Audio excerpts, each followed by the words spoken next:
এক রাতেই কোটিপতি হওয়ার স্বপ্ন, এটা প্রায় সবার মনে কখনো কখনো আসে। কোনো পরিশ্রম ছাড়াই হঠাৎ করে জীবনের মোড় ঘুরে যাবে, এমন কল্পনা আমাদের মাথায় ঘুরপাক খায়।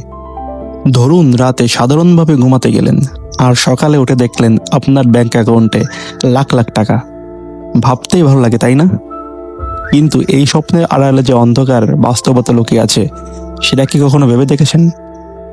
আজ আমরা এমন এক ফাঁদের কথা বলবো, যেখানে মানুষ বড়লোক হওয়ার আশায় ঢুকে শেষ পর্যন্ত সব হারিয়ে ফেলে। বিষয়টা হলো অনলাইন বেটিং বা জুয়া। এটা শুধু একটা গল্প নয়, বরং আপনার কষ্ট অর্জিত টাকা বাঁচানোর জন্য একটি সতর্কবার্তা। চলুন পরিচিত হই আমাদের গল্পের চরিত্র রাহাতের সঙ্গে। সারাদিন আড্ডা আর চায়ের কাপে সময় কাটলেও তার স্বপ্ন ছিল বড় কিছু করার। কিন্তু একদিন সোশ্যাল মিডিয়ায় স্ক্রল করতে করতে সে একটা বিজ্ঞাপন দেখলো, মাত্র 100 টাকা দিয়ে হাজার হাজার টাকা জেতার সুযোগ। রাহাত ভাবলো, একবার চেষ্টা করে দেখলে ক্ষতি কি। সেখান থেকেই শুরু। প্রথম দিনেই সে অল্প কিছু টাকা জিতে গেল, আর এই ছোট জয়টাকেই তাকে আত্মবিশ্বাসী করে তুলল। মনে হলো আমি তো পারি। কিন্তু এখানেই আসল খেলা শুরু। শুরুতে ছোট ছোট জয় আসলে একটা টোপ, যা আপনাকে আরো গভীরে টেনে নেয়। মানুষের মস্তিষ্কে যখন আমরা জিতি, এক ধরনের ভালো লাগার অনুভূতি তৈরি হয়, আর এই অনুভূতিটাই আমাদের বারবার একই কাজ করতে বাধ্য করে। আর বেটিং প্ল্যাটফর্মগুলো ঠিক এই মনস্তটাকেই কাজে লাগায়।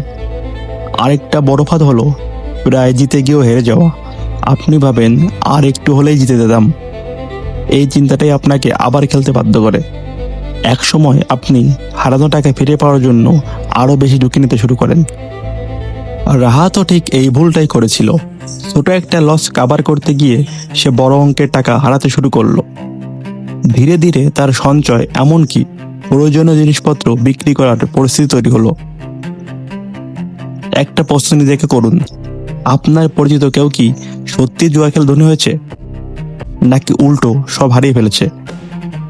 বাস্তবতা হলো এই প্ল্যাটফর্মগুলো এমনভাবে তৈরি করা হয় যেখানে দীর্ঘমেয়াদে আপনি হারবেনই। এটা কেবল ভাগ্যের খেলা নয়, বরং হিসাব করে বানানো একটা সিস্টেম, যেখানে লাভটা সবসময় কোম্পানির দিকেই যায়। অনেকে ভাবে কিছু কৌশল শিখে যেতে সম্ভব, কিন্তু সত্যিটা হলো এই খেলায় জেতার সবচেয়ে নিশ্চিত উপায় হচ্ছে খেলায় না নামা। রাহাত যখন সব হারিয়ে ফেললো, তখন সে বুঝতে পারলো সহজে বড়লোক হওয়ার স্বপ্ন আসলে একটা মরীচিকা। পরিশ্রম ছাড়া অর্জন করা সম্পদ টেকসই হয় না। এখন আপনার সামনে দুটো পথ, একটা হলো লোভের ফাঁদে পড়ে সব হারানো, এবং আরেকটা হলো সচেতন হয়ে নিজেকে বাঁচানো। যদি সত্যি জীবনে এগোতে চান, তাহলে সময় দিন নিজের দক্ষতা বাড়াতে। কারণ সত্যিকারের সফলতা আসে মূল্য তৈরি করার মাধ্যমে, শর্টকাট দিয়ে নয়। মনে রাখবেন, আপনার প্রতিটি টাকা আপনার পরিশ্রমের ফল। সেটাকে ভুল জায়গায় নষ্ট হতে দেবেন না। এখন সিদ্ধান্ত আপনার।